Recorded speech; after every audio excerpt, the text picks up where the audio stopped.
Maituturing na tagumpay ng pamahalaan ang implementasyon ng 20 pisong kada kilong bigas na magsisimula sa rehiyon ng Visayas. Kaugnay nito, gagawin ng iba't ibang sangay ng pamahalaan ang kanilang tungkulin para mas marami pang Pilipino ang makaranas ng mababang presyo ng bigas. Ang detalye niyan ihahatid ni Simon Ong.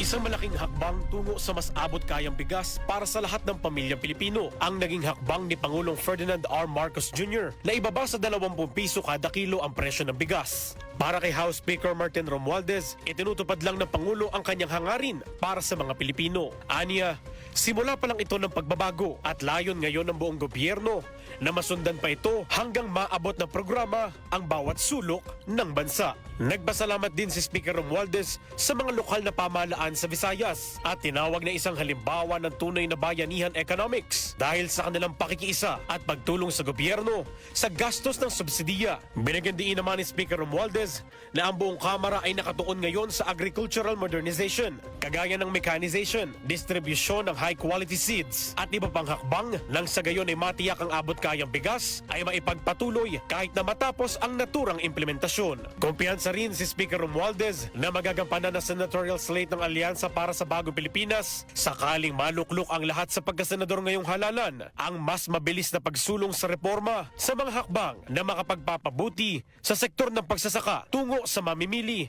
at buong bayan. Hinimok din ng Speaker ang mga mamimili na maging mapagmatsyag at makiisa. Aniya, bantayan sila ng taong bayan at babantayan nila ang presyo. Ibinahagi ni Presidential Communications Office Undersecretary Claire Castro na ginagawa ng palasyo ang lahat para tugunan ng anumang logistics issues para maipatupad ang 20 piso kada kilong bigas sa buong bansa. Sa susunod pong taon, naisip po natin na mabigyan po ng sapat na pondo nang hindi na rin po kakailanganin ang anumang tulong mula sa LGUs. So, yan po ay bibigyan po ng pondo para po maibsan po talaga ang kahirapan sa pagbili po ng napakamahal na bigas. Batid din ni Jose Castro ang pagkakaisa at pagpupunyagi sa kabila ng mga kritisismo, kabilang na ang mga naging komento ni Vice President Sara Duterte.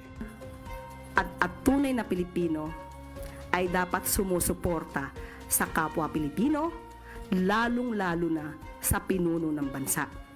Huwag sanang pairalin ang crab mentality at huwag maging anay sa lipunan.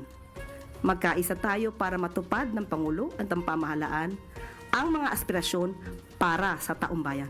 Mababatid din na isa sa mga aspirasyon ng Pangulo, katuwang ang Department of Agriculture at iba pang mga ahensya na maipatupad ang naturang programa sa iba't ibang lugar sa bansa hanggang sa taong 2028. Para sa totoong balita sa Bagong Pilipinas, Simon Ong, Congress News.